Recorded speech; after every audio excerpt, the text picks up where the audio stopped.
Ini luar biasanya dalam kehidupan ya. Makanya ada istilah tidak ada kata terlambat. Sadap. Itu kerennya dalam kehidupan, tak ada istilah kata terlambat.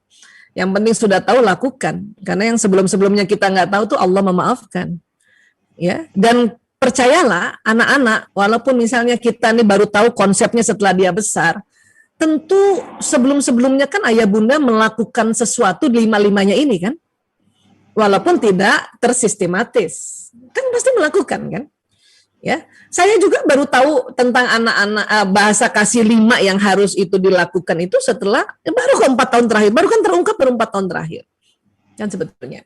Tapi kan waktu kecilnya saya ngelayanin mereka kok, saya yang suapin dia. Kemudian saya juga yang bacakan buku-buku tentang para kisah-kisah para nabi, berarti kan saya memberikan waktu kan. Saya cium mereka kok, saya peluk mereka, berarti kan saya sentuhan fisik kan? Ya kan? Saya puji mereka kok, berarti kita kan sudah juga memberikan pujian bukan? Iya, yang cuman yang saya baru tahu bahwa yang pada 0 sampai 4 tahun itu 5 itu termasuk hadiah, itu baru tahu. Nah, itu yang saya kurang. Menurut saya ya, ini saya cerita tentang diri saya, mungkin ini akan menjadi inspirasi ya. Karena saya pikir hadiah itu hanya diberikan pas milad saja atau naik kelas. Ya, jadi 0 sampai 4 tahun berarti anak saya cuma dapat hadiah 4 kali doang kalau dia miladnya setahun sekali. Kan gitu. Ini yang kurang kalau saya. Ya. Nah, berarti ada anak saya yang kurang tuh baterainya, yaitu mungkin yang baterai keduanya hadiah itu Mas Lanang itu. Ya sudah, kalau kayak gitu kan ya kita karena waktu itu nggak tahu juga ya, itu tadi kan dimaafkan semuanya dan kita juga minta maaf sih sama anak. Ya Allah, anak saya bilang loh sama anak-anak, ibu baru tahu loh konsep karena baru terungkap loh. Ya, oleh Dr. Gary Chapman. Ya. Itu baru terungkap ya. Ibu minta maaf ya Nak, ibu baru tahu nih ada konsep dan saya malah ajarin anak-anak. Ya, ajarin anak-anak. Dan sekarang kalau udah tahu ya lakukan. Jangan hanya sebagai pengetahuan saja, aplikasikan. Langsung start now, ya. Tergantung penyimpangan Bu Aisyah, tergantung. Kalau saya 22 tahun ngurus anak menyimpang. Saya ngurus narkoba 22 tahun. 5 tahun terakhir ngurus LGBT. Untuk start kembali mengatur baterainya, lakukan lagi baterainya. Jadi orang tua yang anaknya kena narkoba, waktu saya konsultasi konseling, saya ajarkan dia suruh ingat-ingat ya, mendeteksi kira-kira dari 5 ini, masa 5 cuma 5 doang kok, baterai anak Bapak yang mana nih? Dia belajar tuh mulai mengingat, karena memori di otak kan sudah ada.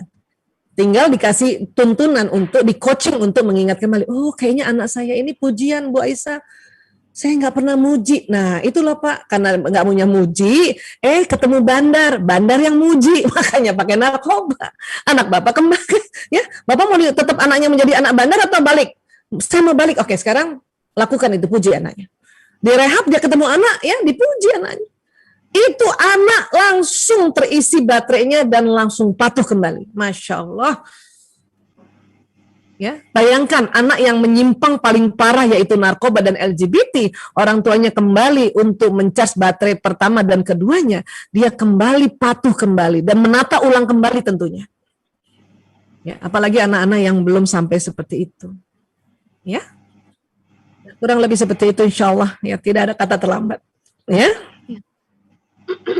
Ya baik Bu Dokter, ini juga sepertinya pertanyaan selanjutnya sudah terjawab ya melalui pemaparan tadi, karena memang masalah keterlambatan tadi sudah dibantah oleh Dokter Aisyah bahwa tidak ada yang terlambat. Nggak ada. Saya aja nggak terlambat ini, mumpung suami masih hidup kan. Sekarang jadi gini, jadi kalau suami udah melayani saya langsung, ya Allah, dia cinta banget sama aku. Gitu. Nggak protes.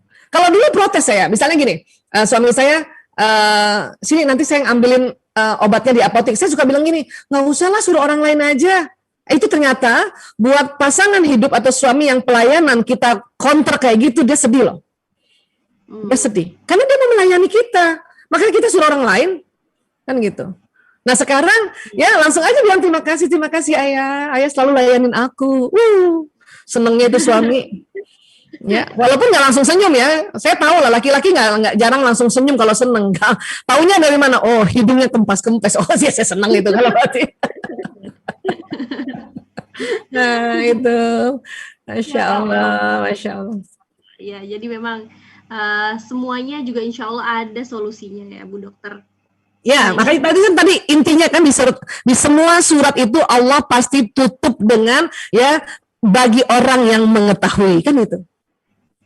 Iya, betul. Makanya harus tahu, nah makanya perlu kita update pelajaran, makanya kenapa kita harus meramaikan taklim untuk mengupdate lagi apalagi ya. Gitu. Kalaupun sudah pernah tahu dan diulang itu menambah pemahaman. Betul sekali. Termasuk seperti apa ya, kasusnya kayak misalnya sekarang ini di tengah anak-anak kan banyak banget ya Bu Dokter yang kecanduan game atau apa ya, pokoknya perilaku-perilaku menyimpang yang bagi sebagian orang tua tuh ini gimana cara mengatasinya gitu, kok susah banget. Dulu waktu kecil kayaknya rajin banget untuk ngaji, untuk sekolah, tapi giliran beranjak dewasa, beranjak remaja gitu, mulai mengenal dunia yang membuat dia tidak seperti dulu lagi. Nah, ini hal-hal seperti ini juga tadi sepertinya sudah dipaparkan oleh Bu Dokter. Tapi kalau boleh jabarkan kembali Bu Dokter, ini ada tipsnya nggak supaya bisa lebih connect lagi ke anak ketika memang kondisinya seperti itu? Iya. Tadi contohnya oleh Ustazah Iza tentang gadget ya.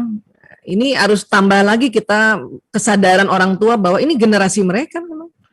Generasi gawai, generasi gadget. Kenapa kita nggak menggunakan gadget itu untuk dia nanti murojaah dari gadget? Ya. Kalau saya mah begitu. Dan anak saya itu lebih senang baca Quran lewat gawai.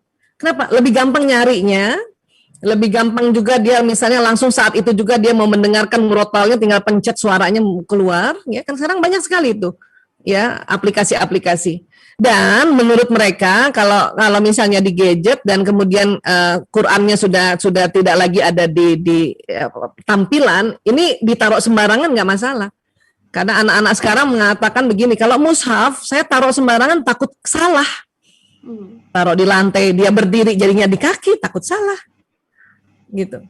Misalnya ya mushaf itu ada di tasnya, kemudian dia misalnya ya dibawa di tasnya nih, terus pergi ke satu tempat, ke mall misalnya, tiba-tiba dia ke kamar mandi, Qurannya ikut kamar mandi, takut salah. Ini kata anak-anak sekarang.